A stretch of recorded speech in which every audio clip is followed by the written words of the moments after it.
पाता है, जिसके बाद डॉक्टर हेनरी के घर जाता है जो उसे देखकर और ज्यादा खुश थे। वहाँ उनके दोस्त भी आए हुए थे जिनका नाम निक होता है। वो अभी प्रोफेसर है। सभी लोग बैठते हैं और आपस में ढेर सारी बातें करते हैं। देन हेनरी उन सभी को रेस्टोरेंट लेकर जाता है जिसमें जेसी भी ज्वाइन करती है जो कि निक की बेटी थी और उसी कॉलेज की ड्रामा स्टूडेंट थी। अब रेस्टोरेंट में जाने के बाद हम पीटर का एक अलग ही रूप देखते हैं। जो बंदा कभी कुछ बोलता नहीं था, सिर्फ अपनी किताबों में ही बिजी रहता था, आज वो एकदम खुलकर बातें कर रहा था। ऐसा लग रहा है कि मानो आज वो फिर से एक बार कॉलेज स्टूडेंट बन गया है। वो अपने और डॉक्टर हेनरी के कुछ किस्से सुनाना शुरू करता है और बताता है कि कॉलेज टाइम में वो उनके क्लासेस का ही इंतजार करता रहता था क्योंकि सबसे ज्यादा मजा उसे उनके लेक्चर सुनने में आता था। इसी बीच डॉक्टर हेनरी भी उसे कुछ बातें बताते हैं, जैसे कि जब उसकी ग्रेजुएशन होने वाली थी तो उनसे वो गले लगाकर खूब रोया था क्योंकि उसका मन नहीं था इस कॉलेज को छोड़कर जाने का। ये सुनकर सभी बहुत हंसते हैं और इस दौरान हम जेसी को भी कुछ बातें सुनते हैं। वो काफी हंसमुख किस्म की लड़की थी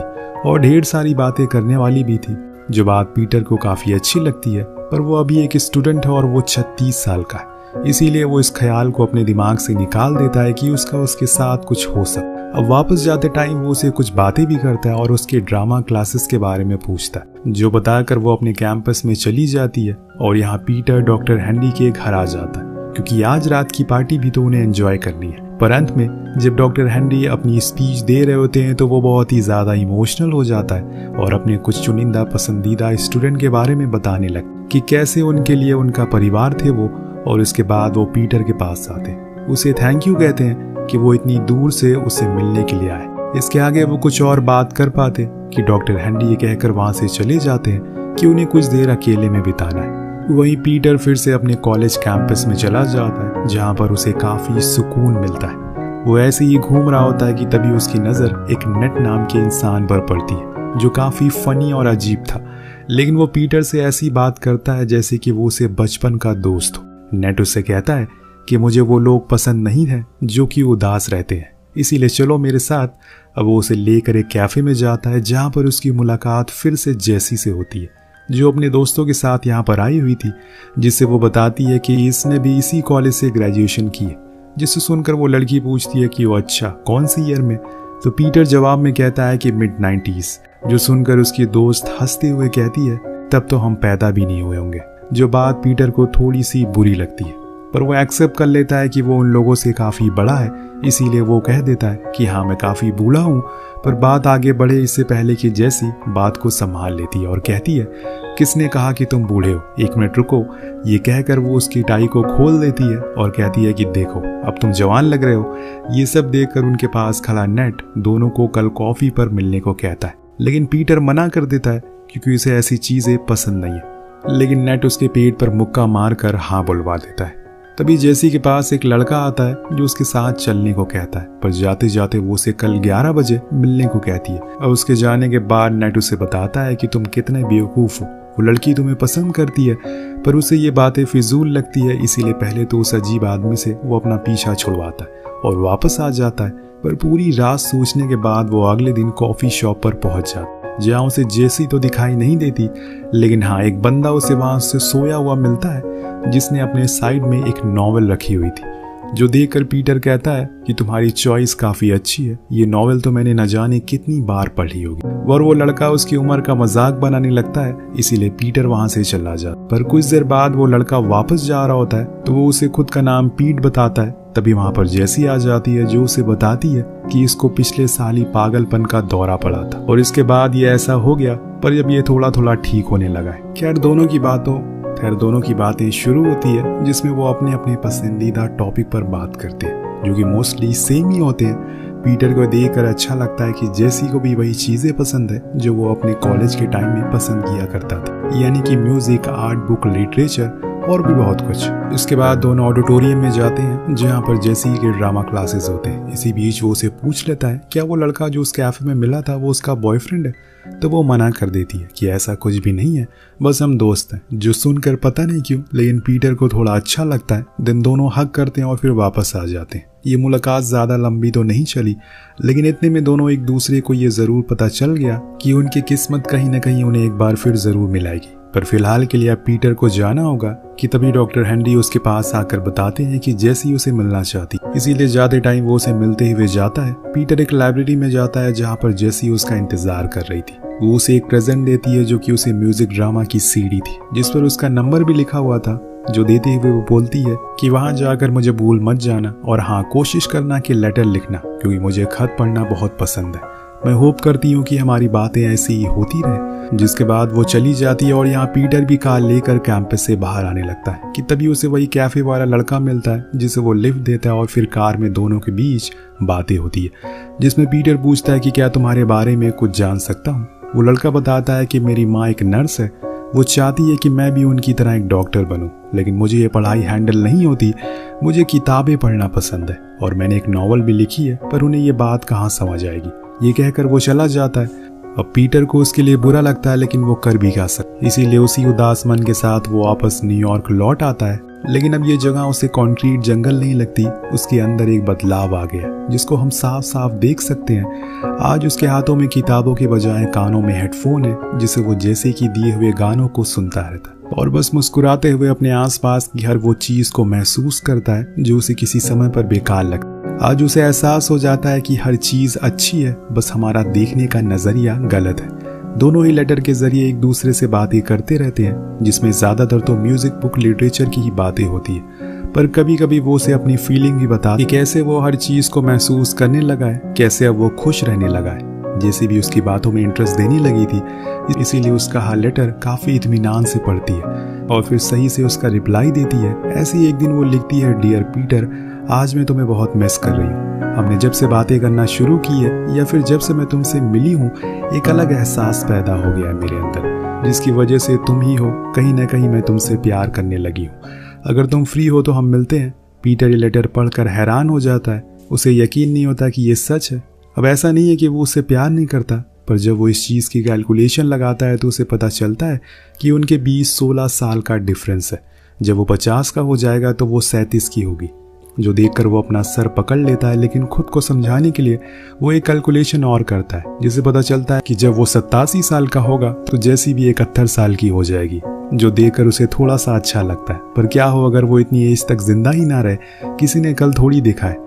यही सब वो पूरी रात सोचता रहता है। लेकिन फिर सुबह हम उसके कॉलेज कैंपस में उसे देखते हैं, यानी कि वो कहीं ना कहीं अब जेसी से प्यार में पड़ गया है, जो उसे देखकर उसे गले से लगा लेती है। अब जेसी उसे देखकर उसे गले से लगा लेती है और फिर दोनों उसके रूम में जाते हैं, जहाँ पर पीटर थोड़ा हेजिटेट करता है। इसीलिए वो उसे फाइनली कह ही देती है कि हमारी एज डिफरेंस बहुत ज्यादा है, ये सही नहीं है। लेकिन जेसी कहती है कि इससे क्या ही फर्क पड़ता है, हम प्यार करते हैं, बस यही काफी है। ये बोलकर वो उसके फॉरहेड पर किस करती है कि तभी वहां उसकी रूममेट आ जाती है, जिसने पीटर को बूढ़ा कहा था अब कैफे में।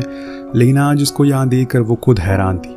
थोड़ी देर बात करने पर वो कहता है कि उसे भूख लगी है, इसीलिए जैसी उसे कॉलेज कैंटीन में लेकर जाती है, जहाँ पर पीटर को फिर से वही लड़का मिलता है, जो आज फिर से वही मोटी सी बुक लेकर बैठा हुआ था। पीटर उसके पास जाकर बैठता है और उसका हाल चाल पूछता है, जिससे उसे पता चल जाता है कि वो अभी भी डिप्रेस है। वो उसकी बुक पर अपना नंबर लिख देता है और कहता है कि अगर कभी भी उसको बात करने का मन हो तो वो उसे कॉल कर सकता है। इसके बाद वो जेसी के साथ रेस्टोरेंट में जाता है, लेकिन तभी उसे वहां पर डॉक्टर हेनरी दिख जाते हैं, जो कि इन दोनों से नजरें चुरा कर वहां से बाहर आ जाते। पर पीटर ने उन्हें देख लिया था और इसीलिए वो उनके पीछे जाता और फिर दोनों ही घर पर बातें करते हैं, जिसमें डॉक्टर पूछते हैं कि तुम यहाँ क्या कर रहे हो, लेकिन पीटर इसका जवाब नहीं दे पा रहा था। पर वो समझ गए थे, इसीलिए वो उसे बड़े ही प्यार से समझाते हैं कि कोई भी इंसान नहीं चाहता कि वो बूढ़ा हो। हर किसी को जवान दिखना है, ये सिर्फ मर्दों के लिए नहीं बल्कि औरतों के लिए भी है। पर हकीकत ये है कि समय का पहिया घूमता है और उसके साथ हम बूढ़े होते जाते हैं। वो उसे एक डायरेक्ट तो कुछ बोलते नहीं है, लेकिन हाँ, पीटर कहीं न कहीं बात समझ गया था वो क्या कहना चाह रहे। इसीलिए रात होने पर वो कॉलेज गार्डन में घूमता हुआ यही सोच रहा होता है कि क्या वो अभी भी कुछ कर सकता है, क्या वो अभी जो कुछ भी कर रहा है वो सही है या फिर गलत। तभी उसकी मुलाकात फिर से वही अजीब से फनी आदमी नेट से होती है, जो उसे देखकर समझ जाता है कि वो उसी लड़की के लिए यहाँ पर आए। वो फिर से अपनी सलमान भाई वाली फिलॉसफी झाड़ना शुरू करता है और कहता है कि तुमने जो कुछ भी लग रहा है वो बस करते जाओ, रुको मत। वो लड़की तुम्हारा इंतजार कर रही है, जाओ उसके पास जाओ और बस आज का सोचो और इस जिंदगी को जियो। यहाँ पीटर को उसकी बातों से थोड़ा अच्छा लगता है क्योंकि शायद वो यही सुनना चाहता था किसी और से। इसीलिए वो जेसी के रूम में जाता है जहाँ उसकी रूममेट नहीं थी, जिससे वो समझ जाता है कि जेसी ने पहले से प्लान किया हुआ था। वो उसे ये भी बताती है कि ये इससे पहले वो आज तक किसी भी लड़के के साथ इंटीमेट नहीं हुई है।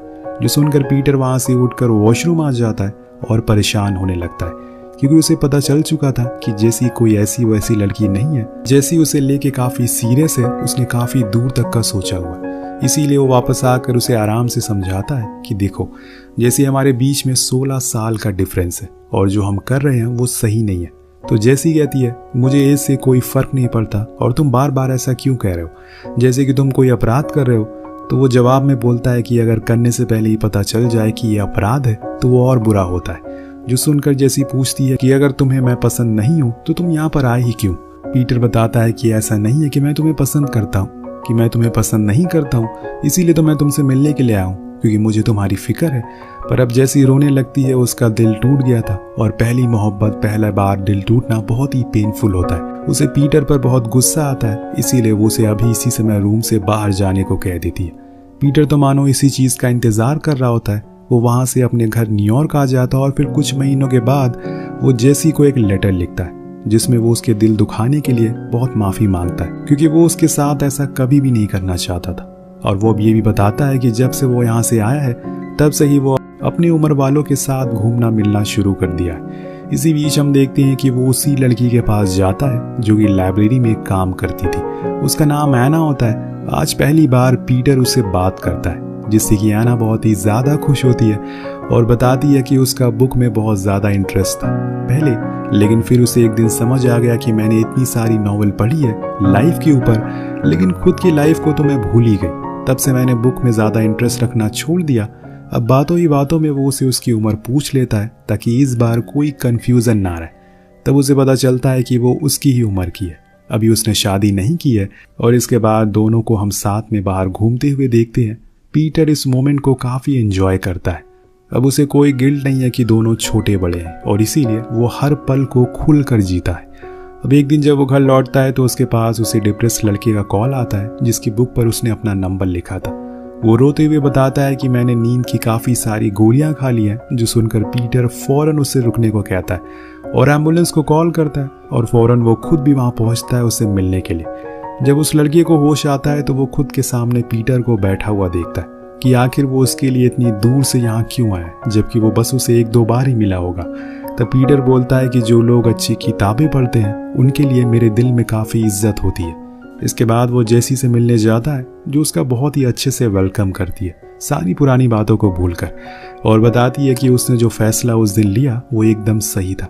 कभी कभी हमें कुछ फैसले बाद में सही लगते हैं, जैसे हम जब टीनेजर होते हैं तो हमें अपने पेरेंट्स की कई बात गलत लगती है, बुरा लगता है, हमें गुस्सा भी आता है, लेकिन बड़े होने पर हमें समझ आता है कि वो सही कहते थे। इसी तरह मुझे भी समझ आ गया है कि मैं लाइफ को जीने का एक शॉर्टकट ले रही थी, लेकिन ऐसा मुमकिन नहीं है क्योंकि हर चीज़ का एक प्रोसेस होता है और उस प्रोसेस से हर किसी को गुजरना पड़ता है। जो बोलकर वो रोने लगती है तो पीटर कहता है कि जो हम लेटर लिखते थे वो मेरे लाइफ के गोल्डन मोमेंट्स थे, इसीलिए मैं उसे कभी भी दूर नहीं करना चाहता हूँ। अगर तुम चाहो तो हम दोस्त की तरह एक दूसरे को लेटर लिख सकते हैं। जैसी मान जाती और एक बार फिर से वो लेटर लिखने का सिलसिला शुरू हो जाता है जिसमें वो उसे ऐना के बारे में सब कुछ बताता है और कहता है कि उन दोनों ने अब शादी कर ली और अब वो बहुत ही ज़्यादा खुश हैं।